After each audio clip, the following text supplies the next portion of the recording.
First contact in the desert. Sarah Chen had always found peace in the emptiness of the Atacama Desert.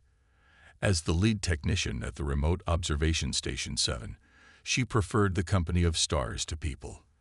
The facility's radio telescopes stood like silent sentinels against the rust-colored landscape, their dishes turned eternally skyward, listening for whispers from the cosmos. She was running calibration tests on the primary array when the first anomaly appeared. A burst of radiation unlike anything she'd logged before, followed by a visible streak across the pre-dawn sky. Her first thought was meteor. But the trajectory was wrong. It was decelerating. The impact came 15 minutes later, close enough to shake dust from the ceiling of her control room. Sarah hesitated only briefly before grabbing her emergency kit and the station's rugged vehicle keys. Protocol dictated she should report any anomalous events immediately, but something in her gut told her this was different. The impact site was easy to find, marked by a trail of disturbed earth leading to a gleaming object half buried in the desert floor. As she approached, her radiation detector remained surprisingly quiet. Whatever this was, it wasn't giving off dangerous levels of energy. The object's surface had a peculiar quality, seeming to shift color like oil on water, but matte rather than reflective. A section of the hull had split open, revealing a darkness within. Sarah clicked on her flashlight, its beam catching something that made her breath catch. A hand, or at least something hand-like, pressed against the interior wall. It had too many fingers, and the skin possessed the same color-shifting quality as the hull. "Hello," she called out, immediately feeling foolish. Why would extraterrestrial visitors speak English? But her voice triggered a response. A sound emerged from the craft, not quite speech, but clearly communication, a series of melodic tones that made her teeth vibrate. Sarah edged closer, her heart pounding. The hand withdrew, replaced by a face that emerged from the darkness. The being was humanoid but clearly alien. Its features were too angular, its eyes too large and completely black. But what struck Sarah most was the expression it wore, one of unmistakable fear and desperation. Behind the first alien, she glimpsed a smaller figure, clearly a child, curled protectively against what Sarah assumed was its mother. Both wore what appeared to be environmental suits, now damaged and sparking fitfully. The adult's suit showed signs of severe damage around the midsection, and a liquid that seemed to absorb light, rather than reflect it, was seeping from the tears. The alien mother reached out again, this time making a gesture that transcended species. She pointed to her child, then clasped her hands in unmistakable supplication. "Please help," the gesture said. "Save my child." Sarah's training, her protocols, everything she'd been taught about first contact situations, all of it said to back away. Call it in. Let the authorities handle this. But she wasn't looking at an invasion or a scientific discovery. She was looking at a mother and child in desperate need of help. She reached out, extending her hand palm up in what she hoped was a universal gesture of assistance. The alien mother hesitated only briefly before placing her many-fingered hand in Sarah's. Her skin was cool and dry, with a texture like fine silk. Getting them both out of the craft proved challenging. The child seemed physically unharmed, but was clearly terrified, making those same melodic sounds but higher-pitched, almost like singing. The mother was barely conscious by the time Sarah got her into the vehicle. The drive back to the station was tense. Sarah kept glancing in her rearview mirror, expecting to see military vehicles or government helicopters descending. But the desert remained empty, indifferent to the momentous event unfolding across its ancient surface. The station's medical bay was basic, intended for human emergencies, but it was better than nothing. Sarah helped the mother onto the examination table while the child watched from a corner, those huge black eyes never blinking. The mother's suit was definitely some kind of life support system, and it was failing. Sarah's hand shook as she examined the damage. The suit's technology was beyond her comprehension, but the concept of a breach in life support equipment was universal. She needed to seal it somehow, and quickly. A crazy idea struck her. She ran to her quarters and returned with a tube of quick-seal rubber cement she used for patching her diving wetsuit. It wasn't elegant, but it might work. As she applied the sealant, the mother watched her work with an intensity that made Sarah's skin prickle. The alien child had crept closer, making soft trilling sounds that somehow conveyed worry without using any recognizable words. Sarah found herself humming back, an old lullaby her own mother used to sing. The child's sounds shifted, attempting to match her melody. When she finished, the mother's suit had stopped sparking, and the dark fluid had ceased leaking. The alien touched the patch with her long fingers, then placed her other hand over her chest, another gesture that seemed to cross the species barrier. "Thank you." Sarah sat back, reality crashing in around her. She had just committed multiple federal crimes. She had alien refugees in her station. She was completely out of her depth. But as she watched the mother gather her child close, their foreheads touching in what was clearly an intimate gesture of comfort, Sarah knew she couldn't have done anything differently. Some things transcended law, protocol, or even species. Some things were simply right. She stood up, her decision made. "You're safe now," she said, knowing they couldn't understand her words but hoping they could feel their meaning. "I'll help you, whatever it takes." The desert night fell around the station, stars wheeling overhead. Somewhere up there were answers to who these beings were and what they were fleeing from. Sarah had a feeling she would learn those answers soon enough. For now, she had 2 guests to care for and plans to make. As she prepared the station's spare quarters for her visitors, Sarah reflected on how the universe had a way of dropping responsibility in your lap when you least expected it. But as she heard the soft, musical sounds of mother and child communicating in the next room, she couldn't help but smile. Sometimes the most important discoveries weren't made by the giant radio telescopes searching the stars, but by simply being in the right place at the right time and choosing to help. Trust and healing. The next 48 hours at Remote Observation Station 7 became an exercise in creative problem-solving. Sarah quickly discovered that her alien guests couldn't breathe Earth's atmosphere without their suits. The mother's damaged one, and the child's intact version regulated not just pressure, but also transformed Earth's nitrogen-oxygen mix into something their bodies could process. Communication remained their biggest challenge. The mother, who had managed to convey her name as something like Lyra, through a combination of gestures and musical tones, was growing stronger but still needed rest. Her child, who made sounds that Sarah interpreted as May, proved to be the bridge between their species. May was fascinated by everything in the station, particularly the computers. Sarah watched in amazement as the alien child studied the keyboard, those large black eyes reflecting the screen's glow.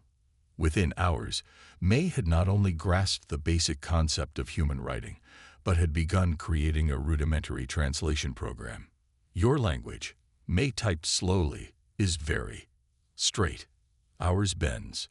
The child then demonstrated by making a series of harmonious tones that seemed to layer upon each other like musical chords. Sarah learned that they were called the harmonious, a species whose language was entirely tonal and whose technology was based on principles of resonance. Their environmental suits weren't just for breathing. They helped them maintain the specific molecular vibration frequency their bodies needed to function. "Why did you leave your home?" Sarah typed, careful to keep her question simple. May's fingers hesitated over the keyboard. The child turned to Lyra, who nodded slowly from her recovery bed. The silence came. May typed, "They make everything stop singing."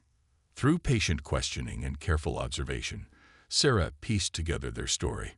The harmonious had encountered another spacefaring species, one that utilized technology based on dampening fields and null zones. This species, which May and Lyra only referred to as the Silence, saw the harmonious resonance-based civilization as a threat to their own. "They make worlds quiet," May explained through the crude translation program. "Everything dies when the singing stops." Sarah felt a chill as she understood. The Silents weren't just invaders. They were existential threats to the very way the Harmonious lived and functioned. Lyra and May weren't just refugees. They were survivors of what amounted to a physics-based genocide. As the days passed, Sarah developed a routine. She maintained her regular duties at the station, sending normal reports and deflecting the occasional check-in from her supervisors. During her off hours, she worked with May to improve their communication system and helped Lyra repair her damaged suit. The repair work became an unexpected source of cultural exchange. Lyra's suit operated on principles Sarah could barely comprehend, but the Harmonious woman proved to be patient in explaining their technology through May's translations. Sarah learned that what she had initially taken for color-shifting material was actually a complex network of frequency modulators, each adjusting in real time to maintain the wearer's optimal resonance pattern. Your repair, Lyra managed to communicate through May, should not have worked. But you found harmony in simple things. This is rare. Sarah wasn't sure if that was a compliment about her ingenuity or a comment on humanity's technological development level, but she accepted it with a smile. The rubber cement patch had held, and with Lyra's guidance, she had managed to help restore most of the suit's basic functions. One evening, while they shared a meal, Sarah eating her regular food while her guests consumed something that looked like shifting patterns of light from their suit's storage systems, May asked a question that had clearly been building for days. "Why did you help us?" Sarah considered the question carefully. "Because you needed help," she typed back. "Sometimes it's that simple." May's translation of this to Lyra resulted in a series of tonal harmonies that made the water in Sarah's glass vibrate. The mother's large eyes seemed to shine with an inner light as she responded through May's translation. Simple kindness. Perhaps this is why the Silence fears other species. They cannot understand what cannot be controlled. Their conversation was interrupted by an alert from the station's perimeter sensors. Sarah rushed to check the monitors, her heart racing. On the screen, she saw a dust trail approaching from the direction of the nearest town. A convoy of unmarked black vehicles was heading straight for the station. "They found us," May typed frantically. "The Silence has agents everywhere." Sarah doubted these were alien agents, more likely government forces who had detected the crash. But the fear in both her guests' postures was real enough. She made a quick decision. "There's a hidden storage cellar," she typed rapidly. "Emergency supplies, no windows, thick walls. Hurry." As she helped Lyra and May into the cellar, Sarah noticed something odd about their suits. The color-shifting patterns had changed, becoming more muted, almost invisible. Adaptive camouflage, she realized. Just one more surprise from their remarkable technology. "Stay quiet," she typed, then smiled at the irony of telling beings who communicated in music to be silent. "I'll handle this." As she closed the cellar door and headed to meet her unexpected visitors, Sarah reflected on how much her life had changed in just a few days. She had gone from searching for signs of intelligent life in the cosmos to harboring refugee aliens in her basement. More importantly, she had discovered that sometimes the most human thing to do was to help those who were not human at all. The approaching vehicles kicked up dust devils in the desert wind, their intention clear but their purpose still unknown. Sarah straightened her station uniform and prepared her cover story. Whatever happened next, she knew one thing for certain. She would protect her guests, not just because they needed help, but because in helping them, she had discovered something profound about both their species and her own. That compassion could bridge even the vast gulf between the stars. Pursuit. The unmarked vehicles surrounded the station with practiced efficiency. Sarah watched from the control room window as men in dark suits emerged, their movements suggesting military training despite their civilian appearance. A sharp knock at the door made her jump, but she took a deep breath and smoothed her expression before answering. "Dr. Chen." The man at the door held up credentials identifying him as Agent Marcus Webb, Department of Special Sciences. "We need to discuss an atmospheric anomaly detected 3 days ago." Sarah had prepared for this. The meteor. she asked, stepping aside to let him enter. I filed the standard report. Impact trajectory suggested complete burnup, no debris recovery needed. Webb's smile didn't reach his eyes. We both know it wasn't a meteor, Dr. Chen. Our sensors detected a controlled descent pattern and energy signatures consistent with advanced technology. Where are they? They? Sarah kept her face neutral. I'm not sure what you mean. The agent moved further into the station, his colleagues spreading out with silent efficiency. Dr. Chen, we've been monitoring this region specifically because it's an ideal landing zone for certain interested parties. The silence has been quite active lately. Sarah's blood ran cold. They knew about the silence, which meant, you're not here to capture them, are you? She realized. You're here to protect them. Webb's expression softened slightly. We've been aware of the conflict between the harmonious and the silence for some time. Earth has become something of a waypoint for refugees. We try to intercept them before the silence's agents can track them down. As if in response to his words, the station's perimeter alarms began blaring. Webb's hand went immediately to his concealed weapon as he rushed to the monitoring station. Sarah followed, her heart pounding as she saw new vehicles approaching. These sleeker, darker, somehow wrong in a way she couldn't quite define. They're here, Webb barked into his comm unit. Defensive positions. Dr. Chen, where are your guests? Before Sarah could answer, a low-frequency pulse swept through the station. Every piece of electronic equipment sparked and died. In the sudden darkness, Sarah could hear a sound, or rather, the absence of sound. It was as if the air itself was being drained of vibration. The cellar, she gasped, already running. They're in the cellar. Webb and his team moved with her, their weapons drawn. They reached the cellar door just as another pulse hit, this one strong enough to make Sarah's teeth ache.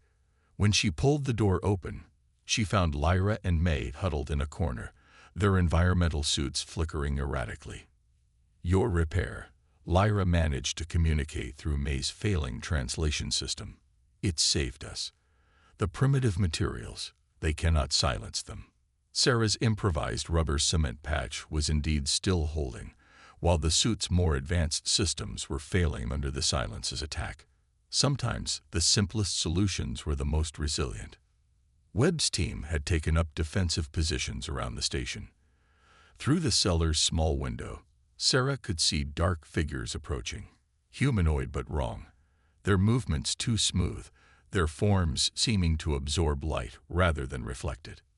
We need to get them to the transport, Webb said urgently. We have shielding that can protect them, but we have to move now.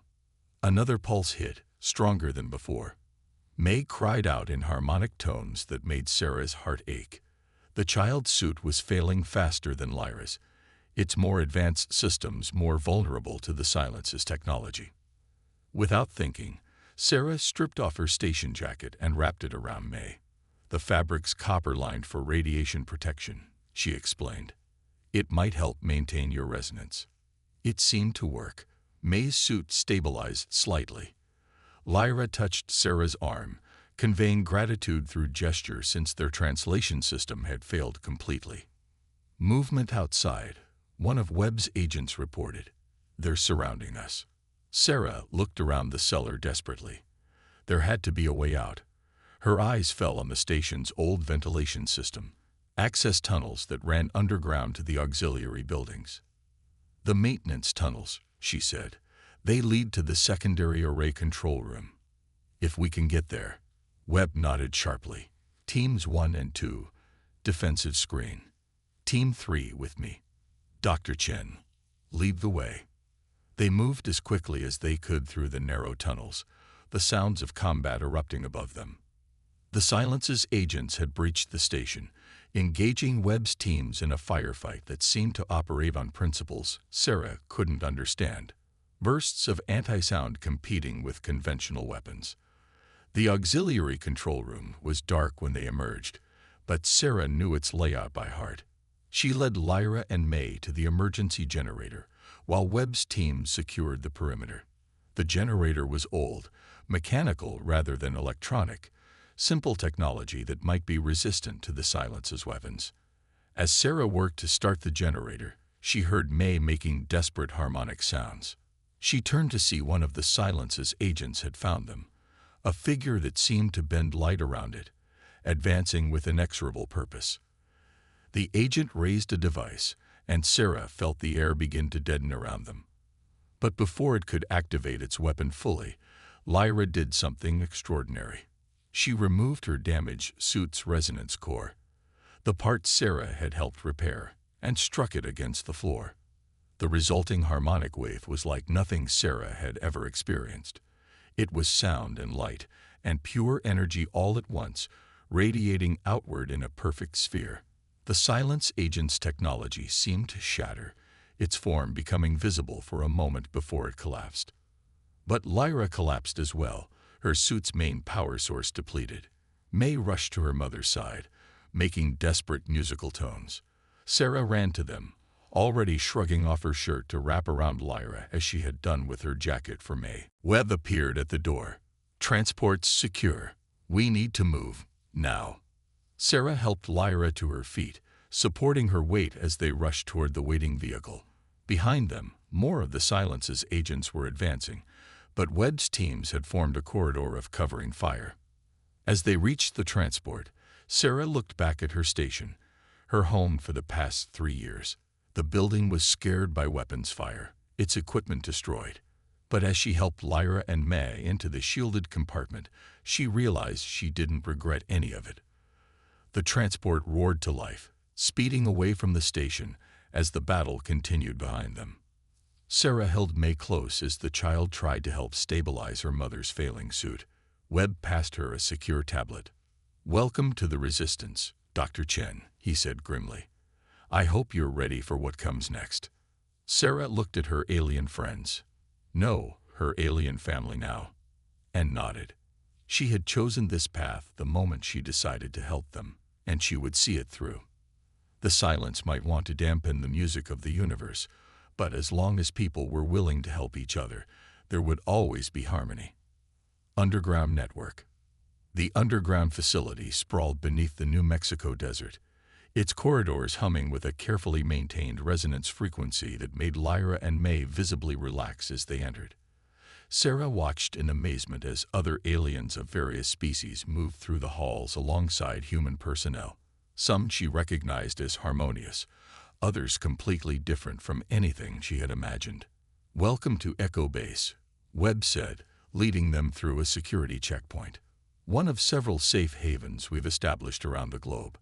The resonance field is maintained by technology we've developed with help from our harmonious refugees. Not as elegant as their native systems, but effective enough." Sarah noticed that many of the harmonious they passed wore environmental suits similar to Lyra's, but with modifications that looked distinctly human. Rugged patches, mechanical additions, hybrid systems that merged their advanced technology with Earth's more primitive but resilient solutions. "Your repair technique has already been implemented throughout the network," Webb explained, noticing her observation. "Sometimes the simplest solutions are the most effective against the silence. They can't dampen what they don't recognize as technology." They were led to a medical bay where other harmonious immediately attended to Lyra and May. Sarah watched as they examined her makeshift repairs with what seemed like approval, their musical tones conveying what she assumed was professional interest. "How long has this been going on?" Sarah asked Webb as they observed from nearby. "This resistance against the silence. Officially, it doesn't exist." Webb's expression was grim. "Unofficially, about 5 years. That's when the first harmonious refugees arrived and warned us about what was coming.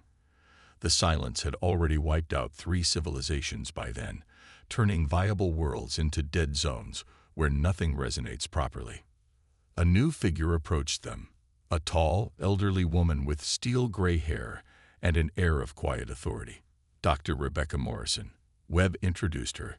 "She's our chief xenoharmonics researcher and the one who first discovered how to maintain viable resonance fields on Earth." "Dr. Chen," Morrison greeted her warmly. Your improvised repair work is quite impressive. It suggests an intuitive understanding of harmonic principles that could be very valuable to our work here." Before Sarah could respond, an alarm began to sound throughout the facility. Not the harsh klaxon she might have expected, but a complex tone that seemed to resonate with specific frequencies. The harmonious in the medical bay immediately became alert, their suits shifting colors rapidly. "Multiple silence vessels detected in orbit," Wet reported, checking his tablet. "They're not even trying to hide anymore. This is different from their usual infiltration tactics." "Because they're not infiltrating this time," Morrison said grimly. "They're invading." The next few hours were a blur of activity. Sarah helped relocate Lyra and May to a more secure level of the facility, while Webb coordinated with other resistance cells around the globe. Reports came in of silence ships appearing over major cities, their presence impossible to hide or deny. "They're forcing the issue," Morrison explained as they watched news feeds of the vessels hovering over Earth's capitals, making humanity choose sides openly. "Either we surrender any refugees and submit to their authority, or they'll do to Earth what they did to the other worlds," Sarah finished. She looked at May, who was helping tend to her recovering mother. "We can't let that happen." Morrison's expression was thoughtful. "Perhaps we don't have to. Your work with Lyra's suit gave me an idea. The Silence's technology is based on dampening fields, creating zones where resonance cannot exist. But what if we could turn that against them?" Sarah began to understand. "Like acoustic feedback. If you pump enough energy into a dampening field, it might overload." Morrison nodded. "But we'd need an enormous power source and a way to generate the right frequency pattern, something they couldn't adapt to or dampen easily." May, who had been listening, approached with Lyra. The child typed into a tablet she carried. "We could sing. All of us. Different harmonies, like the great chorus of our homeworld." Lyra added, her own tablet translating. "If enough of us generated resonance patterns simultaneously, using your human technology to amplify, we'd need more than just the refugees here," Morrison said. "We'd need every harmonious on Earth, all singing in concert. And even then we'll help them sing," Sarah said firmly. "Humans may not be able to generate harmonics like the harmonious, but we understand music. We've been making instruments, creating resonance for our entire history. What if we combined everything? Every speaker, every instrument, every voice?" Webb, who had joined them, looked skeptical. "You're talking about coordinating a global concert as a weapon." "No," Sarah corrected him. "Not as a weapon. As an affirmation. A statement that Earth chooses harmony over silence. That we won't let them stop the music." The idea spread through the facility like wildfire. Harmonious refugees began working with human engineers, designing a system that could coordinate and amplify their songs. Other alien species offered their own contributions: technology, energy sources, different ways of understanding and generating resonance. Sarah found herself working alongside Morrison, adapting her simple repair techniques into something that could work on a global scale. They needed systems that the silence couldn't easily dampen, which meant combining advanced alien technology with basic human ingenuity. As they worked, Sarah watched Lyra teaching human musicians how to complement harmonious songs, while May helped program the translation systems that would coordinate everything. In the face of extinction, barriers between species were falling away.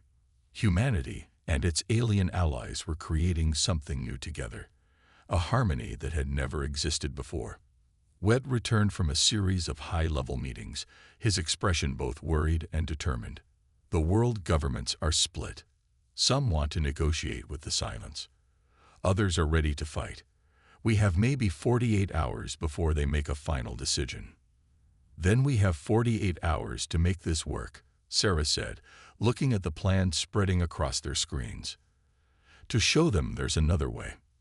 Above them, the Silence's ships waited in orbit, their presence a constant reminder of what was at stake. But in the underground facility, a new kind of resistance was taking shape, one based not on weapons or violence, but on the fundamental nature of life itself, the need to resonate, to harmonize, to sing.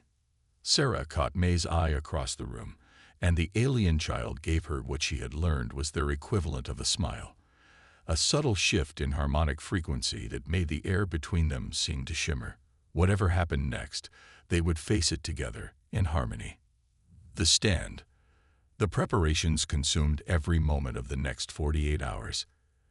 Echo Base transformed from a secret refuge into the central hub of a global resistance network.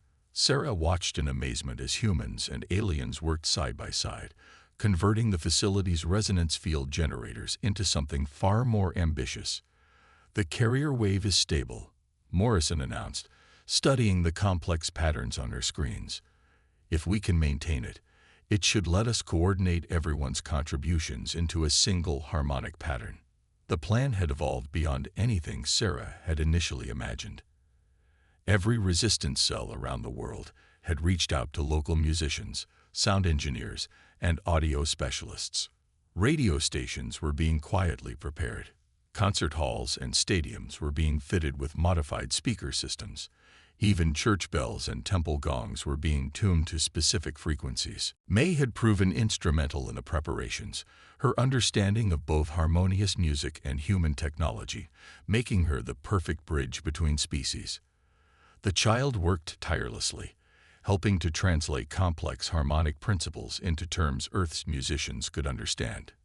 "It's like a symphony," May explained through her tablet to a group of conductors. "But instead of different instruments, we have different species, different ways of creating resonance. They must all work together." Lyra, now fully recovered, spent her time teaching human vocalists how to complement harmonious songs. "Your voices cannot create the harmonics we do," she explained. "But they can support them, strengthen them, like the foundations of a building." The deadline approached with terrifying speed. The Silence's ships remained in orbit, a constant reminder of their ultimatum.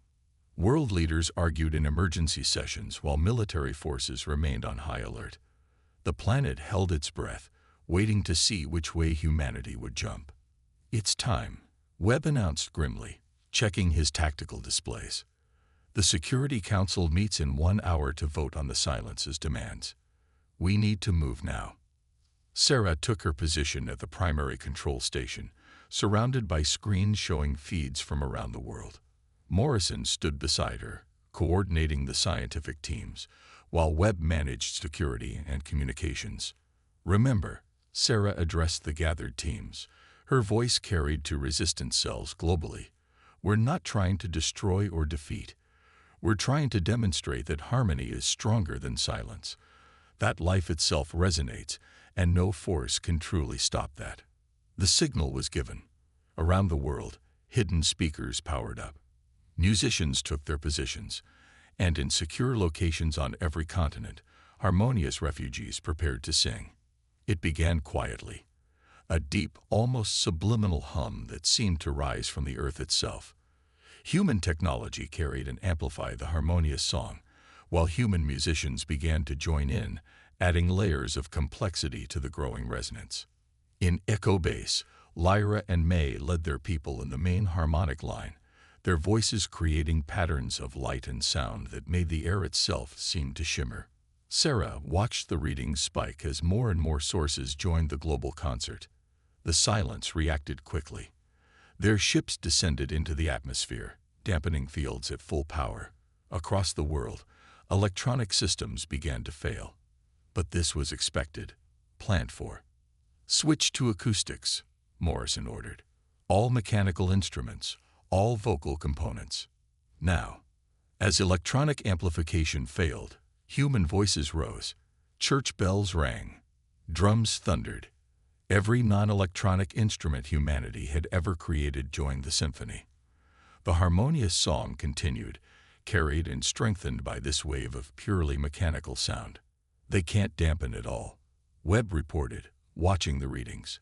"There are too many sources, too many different types of resonance. They'd have to silence the entire planet." The silent ships descended lower, their dampening fields visibly distorting the air. But something unexpected was happening.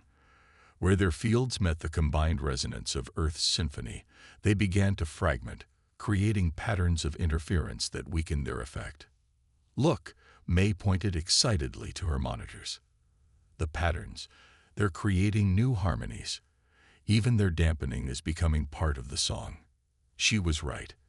The silence's attempts to dampen the resonance were being incorporated into the overall harmony, their anti-sound becoming just another layer in the complex musical structure humanity and its allies had created.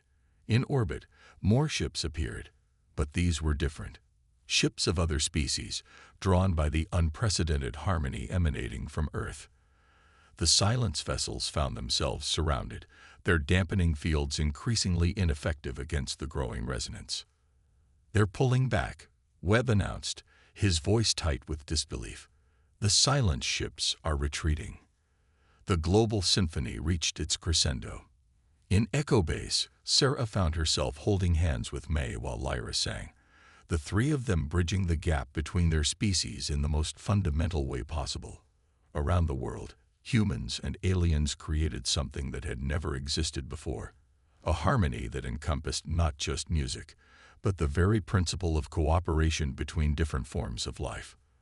The silent ships vanished from Earth's skies, their dampening fields shattered by something they couldn't comprehend, the power of multiple species choosing to resonate together rather than submit to enforced quiet. In the aftermath, as the song slowly faded, Sarah received messages from around the world. Videos of humans and aliens making music together, of crowds gathered in streets and squares, all joining in the greatest concert humanity had ever known. "What happens now?" she asked Webb as reports continued to pour in. The world had changed irrevocably. There could be no more pretense that humanity was alone in the universe. Now, he smiled, we build something new, something harmonious. May tugged at Sarah's sleeve, offering her tablet. On it was written a simple message. "Will you help us teach others to sing?" Sarah looked at the alien child she had come to love as family, at Lyra who had trusted her when trust was all they had, at the humans and aliens working together in Echo Base, and at the screens showing similar scenes around the world. "Yes," she said, knowing she spoke for humanity as a whole. "We'll sing together, for as long as there are stars to hear us." Above them, the sky was clear of threats, filled only with stars and possibilities. The silence had tried to dampen the music of life, but they had instead become part of a greater harmony.